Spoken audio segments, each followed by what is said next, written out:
Welcome to episode 16 of the Proactive podcast as we talk about natural ways to bring on labor. In pregnancy, and particularly in that third trimester, there is a lot going on in the body, a lot of emotions, and there are ways to help prepare your body optimally to go into spontaneous labor naturally. As we talk with Rachael West, who is an acupuncturist and traditional Chinese medicine practitioner, all about these tips and tricks. Hi, I'm Karen, the founder of Proactive, and through this Proactive podcast, I'm going to help you to feel empowered, informed, and confident through your pregnancy and postpartum journey as we talk all things health, mind, and fitness. Okay, very excited to have Rachael West with us, who is a traditional Chinese medicine practitioner and acupuncturist. We're going to be talking about natural ways to bring on labor, particularly talking about acupuncture. So, Rachael, if you can just give us a little bit of an intro into who you are and what you do. Okay, well, yes, as you said, I'm a Chinese medicine practitioner and acupuncturist. So in Australia, that means that I'm also a registered health practitioner, like a midwife or a nurse or a doctor. So we do have a lot of rules that we have to follow, and we have to ensure that we're always working within our scope of practice. But you can always be assured that when you're going to an acupuncturist, that they've got a lot of training. So generally, it's about a 5-year degree behind it. So some people might not realize that when they go to an acupuncturist, how much is involved. We do a lot of Western medicine, and then we do all the Chinese medicine on top of it. So I'm also a lecturer. I lecture at the Southern School of Natural Medicine in Chinese medicine, and I work in the student clinic. So we have the public coming into the students, and my responsibility there is to help and support them. My practice, I have my own practice as a Chinese medicine practitioner, and I would see predominantly, say, 80% of my patients are women's health issues. So I focus on all areas of women's health, including fertility. I go through pregnancy, postpartum, hormonal regulation, mostly working with women. I do musculoskeletal and other issues. I have some cancer patients, also autoimmune MS conditions and things like that. But I would say that most of my patients are women's health. I'm also a mum, so I've got 3 kids. And my eldest is nearly finished high school, so we have 2 boys and a younger girl who's in primary school. So a bit of a spread there with the kids. Very busy. Yeah, So, yeah. when we talk about labor and I guess natural ways to bring on labor, when we think about that, acupuncture is certainly one of those. And women will look into this at different stages in their pregnancy. So, some might be really interested in acupuncture straight away. So, as soon as they get pregnant, or even as you said, in that fertility process. And then some might not think about it too much until later down their pregnancy. It may not even be something that comes onto them until they've been told they need to be induced, or baby's breech, or there's some other thing that stimulates them to do it. Or it might be that women just don't even think about acupuncture as an option, and or don't really know about acupuncture or what it does, or they don't really like the idea of needles. And so if you give us just a bit of an understanding or a timeline, starting more towards, maybe second into early third stage trimester of pregnancy, how acupuncture can help. Yeah, so most importantly, it's important to get in there around the 34 weeks. So I have had people and patients call, they're at 40 weeks, they've been told we're going to be induced, and I get this phone call saying, do you do natural induction? And what I say to them, which is what's really important, is I do birth preparation. So my focus is on helping you prepare your body and get ready for birth. So coming in at that 40-week or I'm already 40-week stage, quite often it's a little bit too late. So it's really important to be going back to the third trimester, and as we said, even around 34 weeks, to start to prepare your body. So health is really important, lifestyle is important, things like exercise is important. So one of the most things that I really focus on is that we want to have the mum calm to get ready for birth.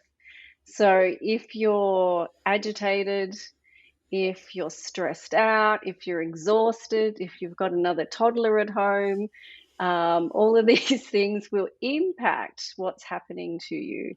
And the great thing about acupuncture is it's a time where you can go, you can rest. Your acupuncturist will work with you and your specific body and what your body needs to then calm you down, create blood flow to get to the cervix. So we talk about ripening the cervix, stimulating blood flow, getting you nice and relaxed, even addressing issues like anxiety or fear, which can often come up as you're getting closer to birth, and all these things that we look at with acupuncture.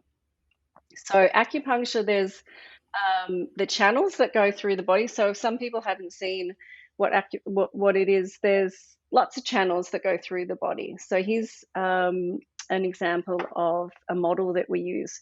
When we're preparing for birth, we have a number of channels that we focus on that go through the pelvis and the uterus, and also up through the leg and the groin, and focusing on the cervix. And then we also have another channel that comes around the middle. And when we talk about channels, this is called the Mai. So Dai is the name of the channel and Mai means channel.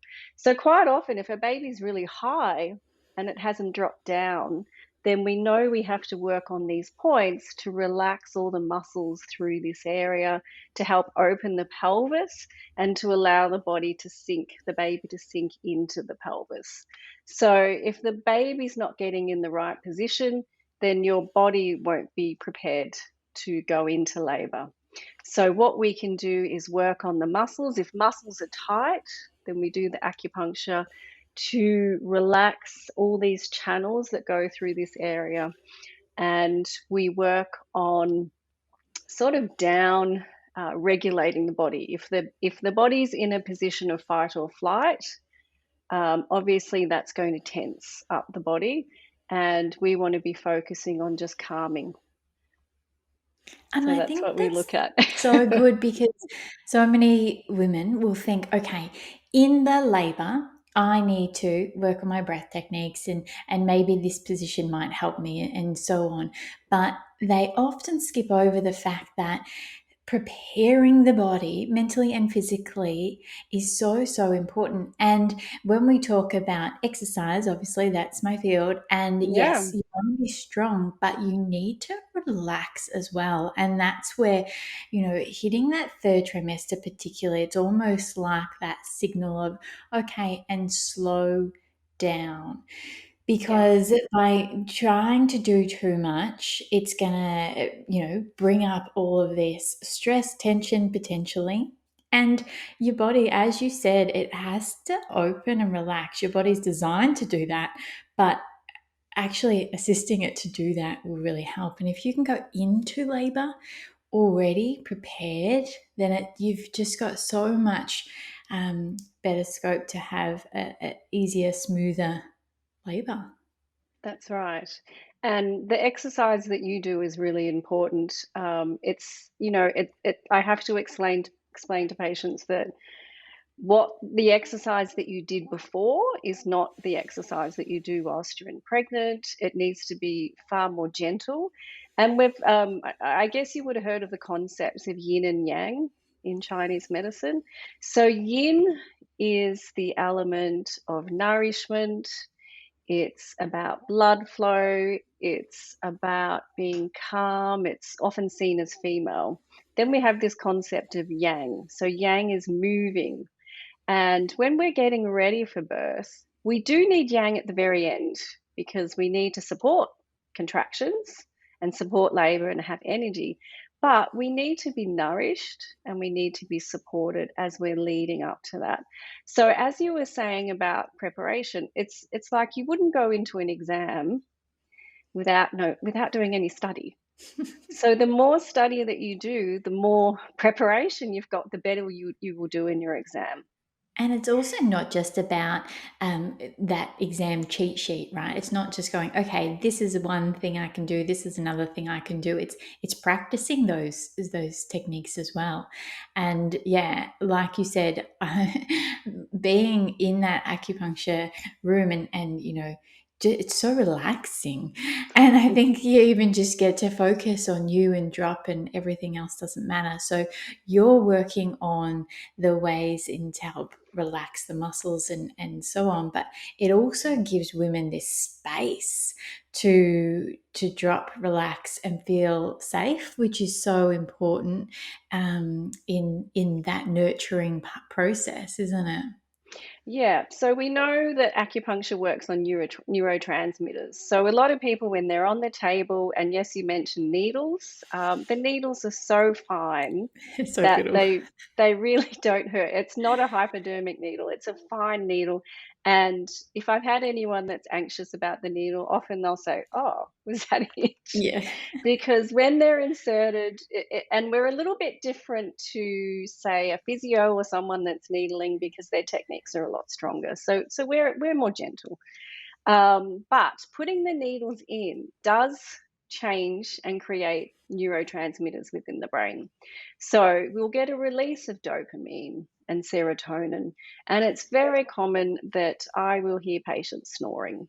So it they will become very calm and very relaxed. And obviously, if you're preparing for birth, you want to be in that relaxed state.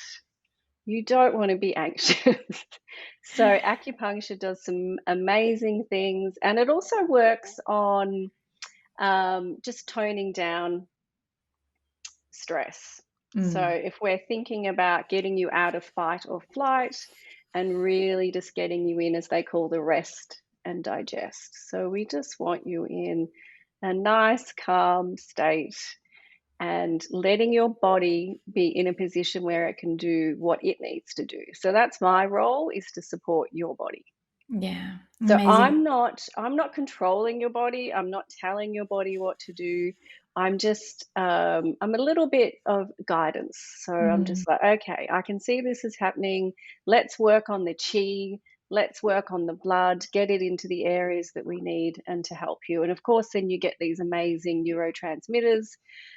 There's opioid and non-opioid neurotransmitters. You got serotonin, dopamine. All these things just help to calm and relax the body. You walk out feeling pretty amazing. Yeah, you do, and it's funny when people go to pay and they're like, "Oh, I can't remember my pin number," or something like that, because they're in this Zone. state of zen. Yeah, which So is good. beautiful. And But things to help with that. So say for example, if you're seeing, an acupuncturist and you get to go into this beautiful state, and then, you've got another week or two, say, until you have another appointment. Staying within that state is really important. And that's where you mentioned about naps. So I yes, remember when we had a discussion just last week, and you said so important to have just 15-minute naps. And you know what? Since we spoke about that, that has stayed with me, because often you put pressure on, oh, I need to have a big chunk of time where I'm relaxing. And when you said 15 minutes, I think, yes, that is enough time. Obviously, more is nice too, but just short amount of time to drop. And that helps us with that central nervous system, doesn't it? To get yes, into yeah, that yeah. rest and digest. Yeah, and it also helps the baby. So it Mm. provides good blood flow. So for you to be able to lay down on your side as you're getting closer to your due date, have a couple of at least 2 15-minute naps a day, and that's providing really great blood flow to the baby as well. So it's helping both of you.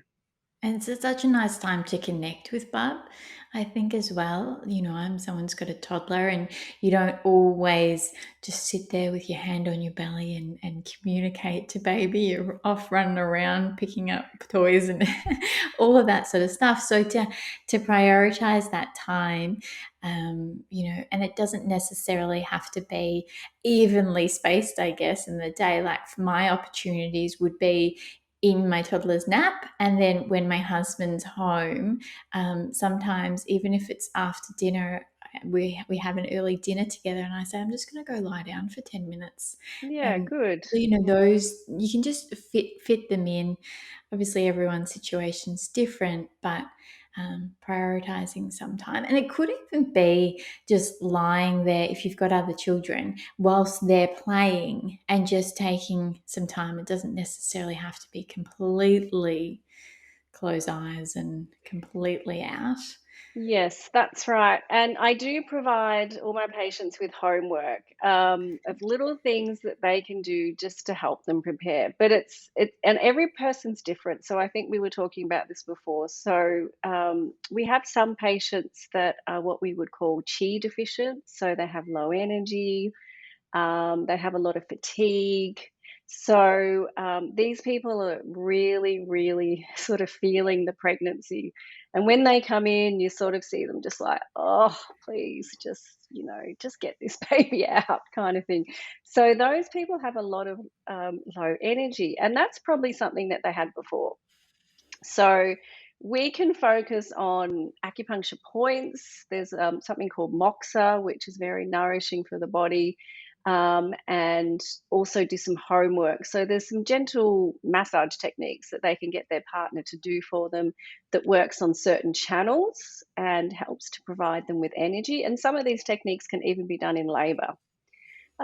If I had someone that was what we'd call a yin deficient patient, so we have blood in yin, and you need lots of that to then moisten and ripen the cervix. So you would imagine if your cervix is it's meant to be bouncy and full of chi and blood, and someone who's yin deficient, so they don't have a lot of sort of moisture in their body, that cervix is going to have trouble ripening.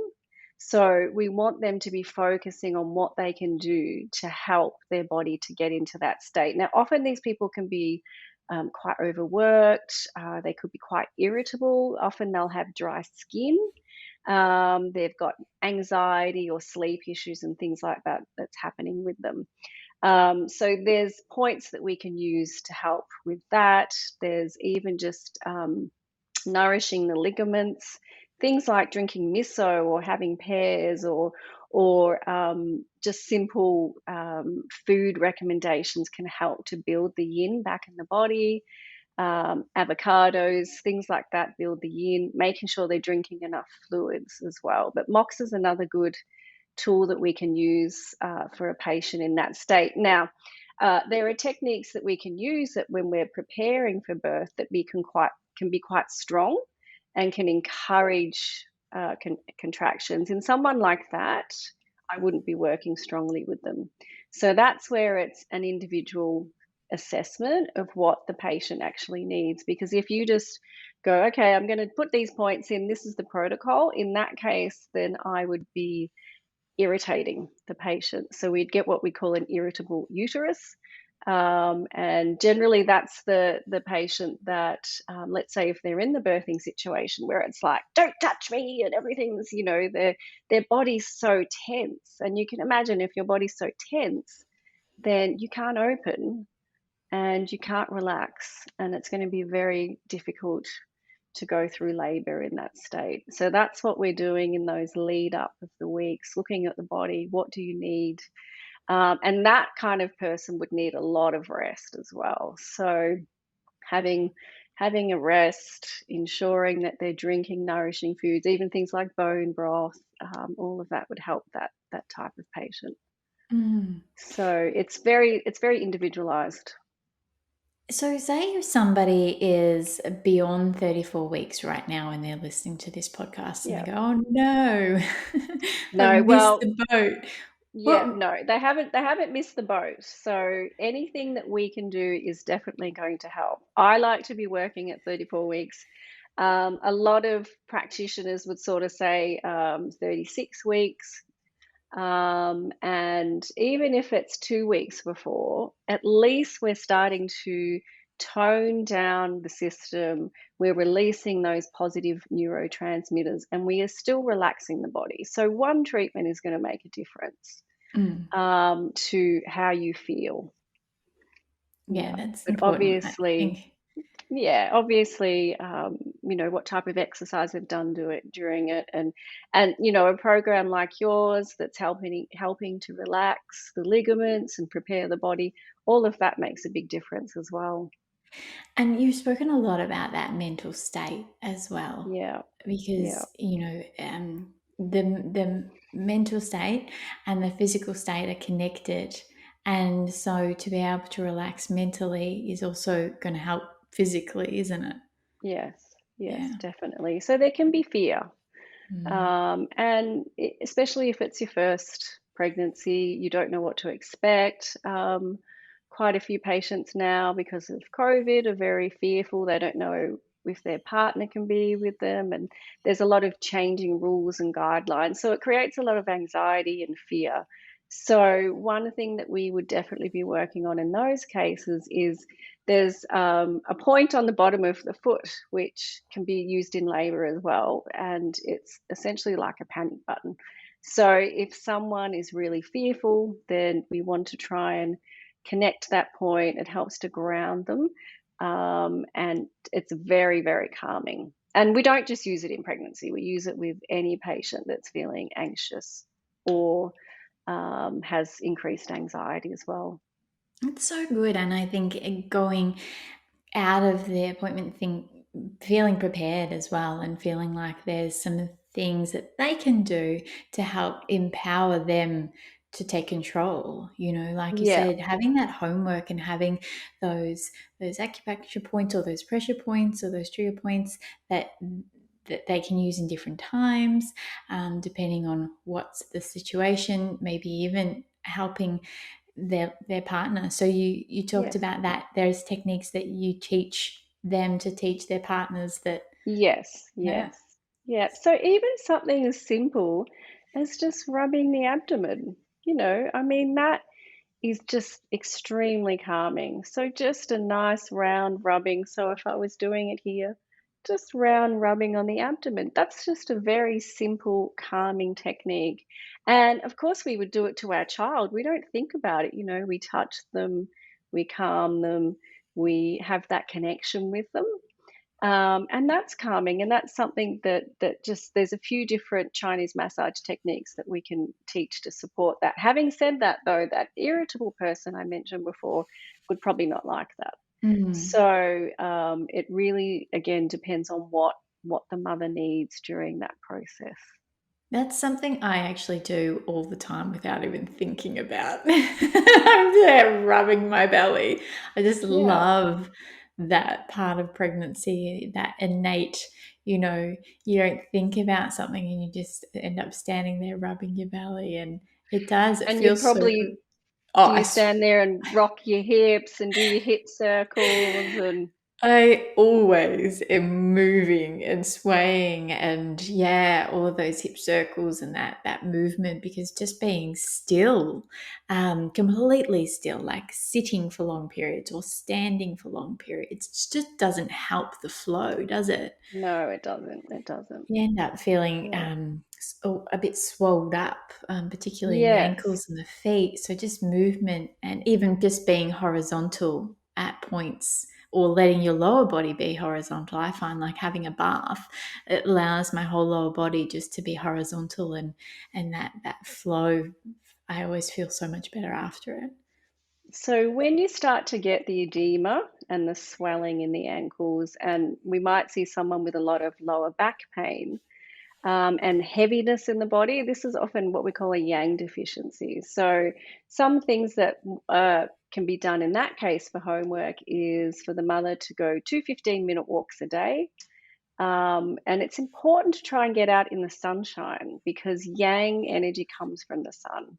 So, as the seasons are changing, you know how you feel when it's a sunny day and you just go Mm. out and you're like, oh, wow, you just feel amazing from that sun. So, someone who's yang deficient, just going out 2 15-minute walks in the sun, making sure that you're soaking in that vitamin D, but it gets the body moving. And another thing that works really well is a hot foot soak.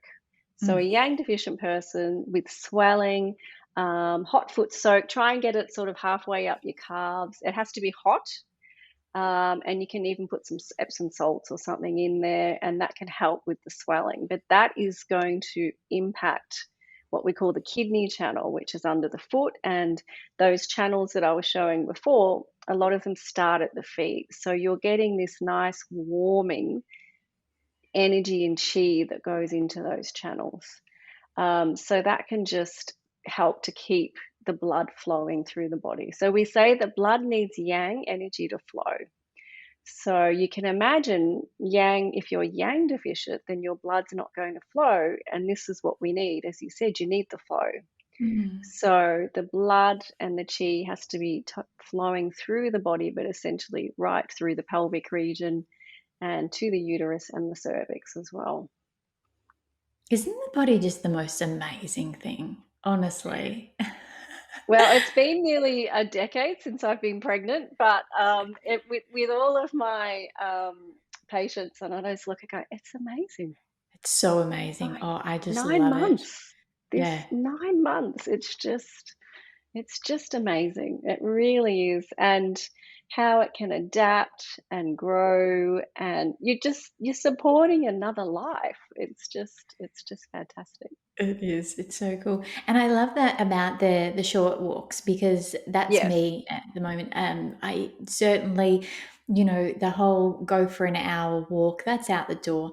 Because for me, if I go for an hour walk, particularly pushing a pram with a toddler in it, I'm exhausted. I Yeah. do And get we don't want that. and you don't want that. And I don't also want it to be like, okay, I did my exercise, great, but then I feel now exhausted. And so then the next time there's lack of motivation. So then you don't end up going at all. And that's not good either. So it's a matter of having those short, yeah, littler walks and even the rest in between. I know for us, we walk to a playground that's maybe 15, 20 minutes away, walking at a relatively nice, slow, pregnant pace, and then play. And I'll, sit and chill out, and then it's a walk back. So I feel like that breakup is really good as well. Even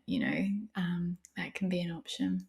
Yeah. And with any exercise, if you're getting very fatigued afterwards, then it's definitely too much. Oh, So 100%. it's important that the mother is holding on to what we call the chi. So that's I like to describe chi as the energy in the cells. So all the cells have electrical impulses. And there's something called the mitochondria, and they use ATP and create energy. So if when you're going into birth, you need to have all of your chi. Like you don't want to be, over exercising or dispersing it. You need to keep it there because you need it. Let's just do an analogy here. So that exactly what you've just said is like having petrol or gas in your car. So say if you're only on half a tank, and then your birth marathon ends up being a longer distance and you run out of gas or you run out of your petrol Yes. at that point, then that's not going to be a good thing for you. So that's that same sort of thing, isn't it? It's Yeah. having that full tank of energy is so important, particularly in those later stages of your pregnancy, because you just don't know if you're going to go into spontaneous labor. It could be at any stage, and between 37 to 42 weeks is classed as full term. So you want to be ready for that, don't you? Have that Yeah. that That's car right. filled up. Filled up. And, anyone that has a longer labor, even if they went into it with great energy, their chi starts to deplete. I mean, Mm. it's going to happen. So the more that you can do to support your body and build yourself up and prepare, the better the labor will be. So Yeah. good. Well, thank you so much for all those amazing tips. I think that hopefully for those listening, that they realize acupuncture is not scary. If that was a fear to start with, actually doing it, it's so important. I remember speaking to a midwife and she was saying, oh, 100%, it's probably my number one tip is to get acupuncture. And she goes, all my midwife friends get acupuncture. We just all know how good it is. And it really is important. So, nourishing the body, movement through exercise, which is important. And that's obviously, my field. And that's why with my pregnancy program, it is different. My second trimester workouts are different to the third trimester. And Yeah. it's not even third trimester is just one whole thing. We go week by week. And I find that it's so important to have those chilled out sessions as well. Like sometimes you want a little bit of more movement, so the more workout. But I've got a yin yoga in that Yeah. third trimester, which is just blissful, and half the time that's what I just do. It's listening to Yeah. your body and knowing what um, helps you with your energy. Yeah, That's great. right. And as you said, I mean, yin yoga. So, pregnancy, it's important to support the yin. And also, it's important because breastfeeding. So, Mm. once you've had your baby and you've gone through labor, you then are supporting still another life with your breastfeeding. So, that can be very taxing on the mother as well. So, that's when we look at what they call the fourth trimester. So, really, mothers need to be supported there as well.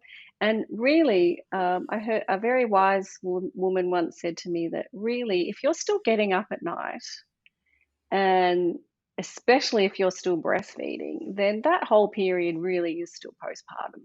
Mm. So the fourth trimester isn't really the first 40 days. I mean, that's great to be building and nourishing the body, but you've then got a long term be thinking about I'm still giving of my body when I'm breastfeeding. So a lot of mothers do get into quite a depleted state after the birth as well. So it is about you have to nourish the mum to be able to have the mum be able to look after the children and nourish the children. So it's really important through this whole journey that the mum can keep on top of her nutrition and her health and her exercise and be as relaxed as they can through that process as well. Because that Yeah. oxytocin, that love hormone is so good through the pregnancy, through the birth, of course, because it's one of the things that helps bring on spontaneous labor. Yeah. And then it also helps with the letdown of your breast milk and in breastfeeding and postpartum and helps you feel good. And so all of that comes from a lot of love and care and self care. And yeah, really, really important. I agree 100%. And that it's not just, that first couple of months postpartum that you need to look after yourself. It's at least that first year you really need to, you're still in that recovery phase, I believe. You are. And especially with breastfeeding, I mean, I breastfed all of my children and it really can it can take it out of you if you're not nourishing yourself Yeah. because you are you're still supporting another life with that process. So yeah. Amazing. Thank you so much for your time today, Rachel. A lot of really good tips, and I know that there's a lot of mamas out there thanking you for all of your advice. Great. Thank you. So much useful information there from Rachel, and really important that women know that they can do things, particularly in that third trimester, to help optimize going into spontaneous labor, going into that natural labor. So, hopefully, those tips have helped you. Head over to the show notes at progractive.com for more.